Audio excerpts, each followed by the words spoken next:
Hay dos maneras de caracterizar a un personaje, de manera directa o indirecta. Esta nota es sobre la caracterización directa.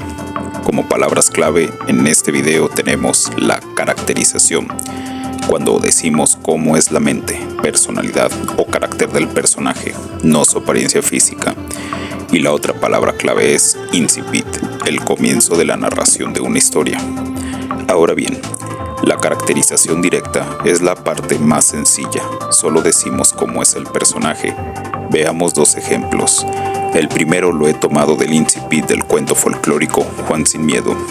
Érase un padre que tenía dos hijos, el mayor de los cuales era listo y despierto, muy despabilado y capaz de salir con bien de todas las cosas. El menor, en cambio, era un verdadero zoquete, incapaz de comprender ni aprender nada, y cuando la gente lo veía, no podía por menos de exclamar: «Este sí que va a ser la cruz de su padre». Para todas las faenas había que acudir al mayor. El cuento usa caracterización directa porque dice de manera explícita que el mayor de los hijos era listo y despierto, muy despabilado y capaz de salir con bien de todas las cosas. Y dice con claridad que el menor es un verdadero zoquete, incapaz de comprender ni aprender nada. O sea, el narrador nos explica cómo son las personalidades de estos dos personajes, mas no su físico. Veamos otro ejemplo. Es el incipit de la versión de Charles Perrault del cuento folclórico La Cenicienta. Había una vez un gentilhombre que se casó en segundas nupcias con una mujer, la más altanera y orgullosa que jamás se haya visto. Tenía dos hijas por el estilo y que se le parecían en todo. El marido, por su lado, tenía una hija, pero de una dulzura y bondad sin par. Lo había heredado de su madre, que era la mejor persona del mundo. Otra vez tenemos a un autor que nos dice, en el comienzo mismo, que la segunda esposa de su personaje es altanera y orgullosa, que las hijas de la mujer son iguales, por el estilo, y que la hija del hombre es de una dulzura y bondad sin par, que había heredado de su madre. En esto consiste la caracterización directa. Es cuestión de informar de manera directa cómo son los personajes. No los hemos visto actuar todavía. No somos testigos de cómo son ni de qué cosas dicen o piensan. Lo creemos porque el narrador nos lo ha dicho, no lo ha mostrado.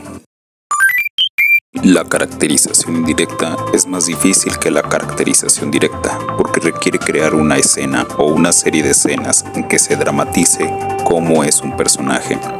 En la caracterización directa basta decir: Miguel es un hombre envidioso. Ya está dicho, hemos caracterizado al personaje con 5 palabras. En cambio, para la caracterización indirecta hay que poner al personaje a actuar.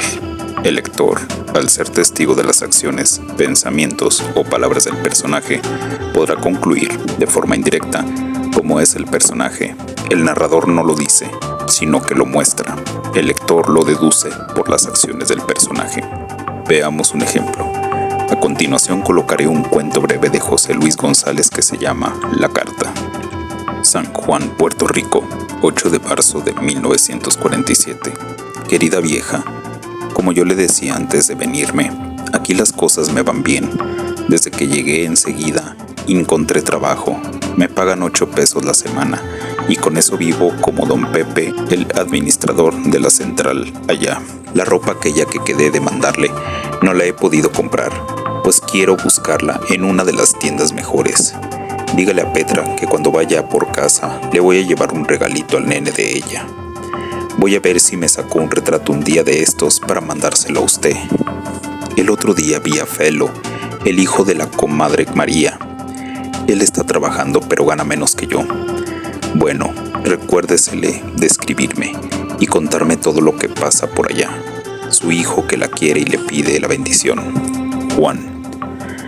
Después de firmar, dobló cuidadosamente el papel ajado y lleno de borrones y se lo guardó en el bolsillo de la camisa.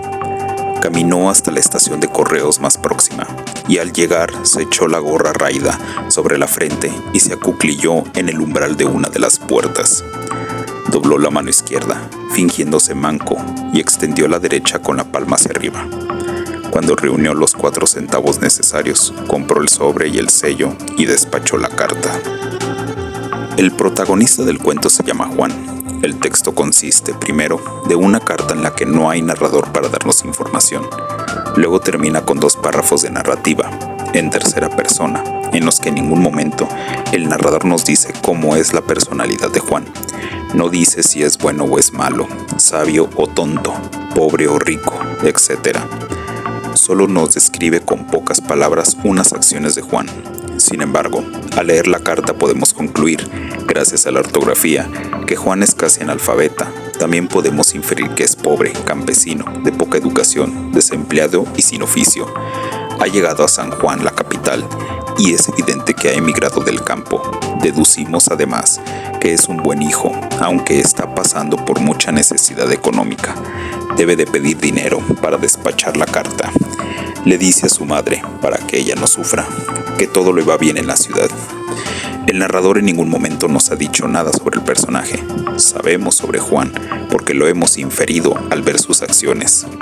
Por tanto, repito, la caracterización indirecta es cuando los narradores no decimos cómo es el personaje, sino que lo mostramos por medio de sus acciones. ¿Cuál técnica es preferible? ¿Cuál es la más efectiva? ¿La caracterización directa o indirecta? La respuesta es clara. La caracterización indirecta es más efectiva y preferible porque nos muestra cómo es el personaje. Nos sentimos testigos, no lo podemos olvidar. Si un autor nos dice al comienzo de un cuento de forma directa que Juan es un buen hijo, es posible que cuando vayamos por la página 5 de la obra ya lo hayamos olvidado. No hemos visto a Juan en acción, no lo hemos visto actuar como un buen hijo, solo nos lo dijeron de pasada al comienzo del texto y lo olvidamos. En cambio, cuando leemos una buena escena que caracteriza a un personaje, nos sentimos testigos de su personalidad. Si un amigo nos dice, Juan es un mal hijo, de inmediato nos sorprendemos y podemos refutar.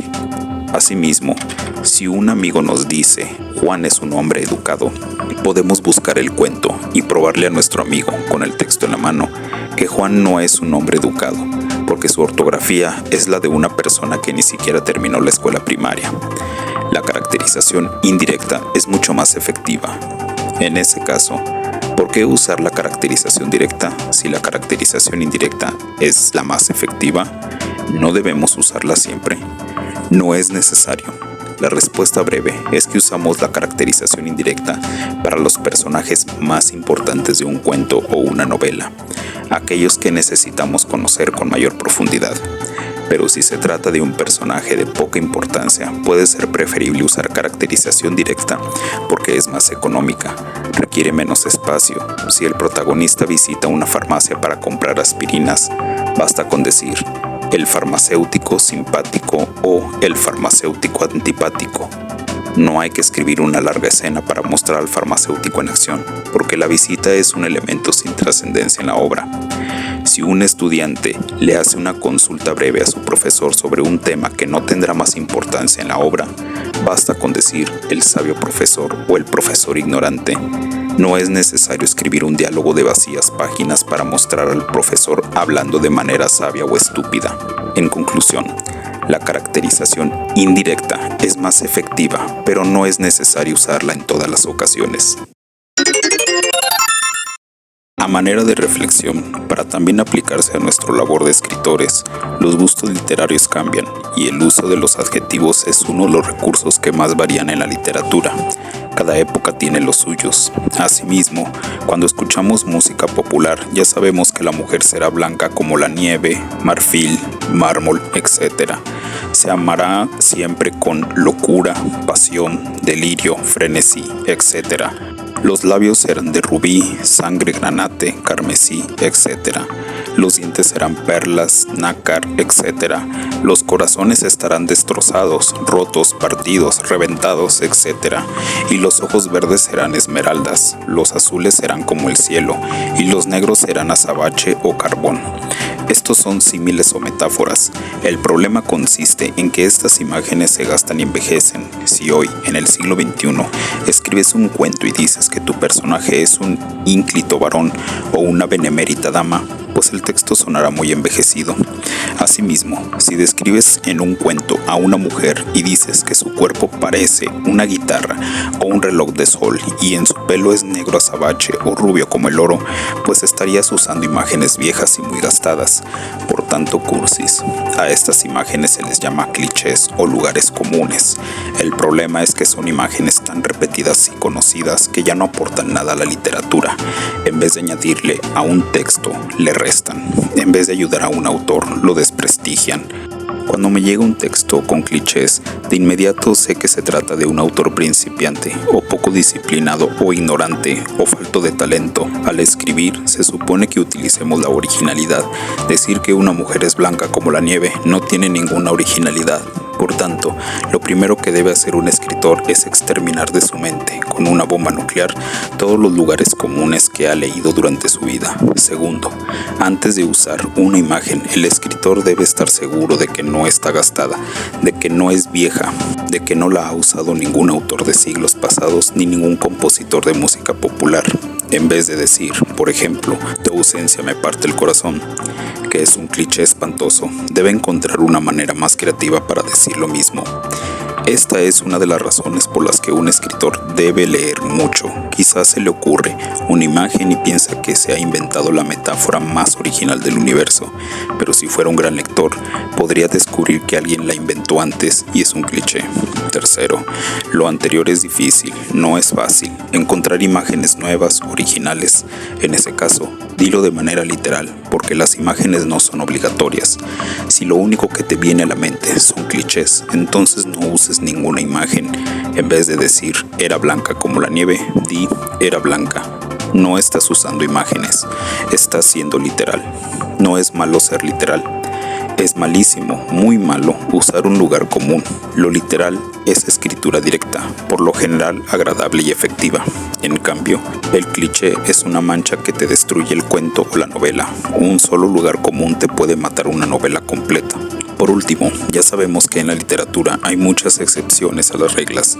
Los clichés existen y hay veces en que los autores los usan, pero lo hacen de manera consciente y con un claro objetivo artístico, no por ignorancia. Uno de los usos, por ejemplo, es en el diálogo. Aunque los escritores evaden los lugares comunes al narrar, la verdad es que la gente los utiliza con frecuencia en la lengua oral. Por tanto, si uno de nuestros personajes es un don o una doña que habla con mucho cliché, pues será necesario colocarlos en los diálogos de los personajes. El don o la doña dirá: está lloviendo a cántaros, o mi hija es blanca como la nieve, pero no es el narrador quien lo dice, sino el personaje. Por el momento es todo en este video. Procedo a retirarme, así que apago la luz y cierro la puerta.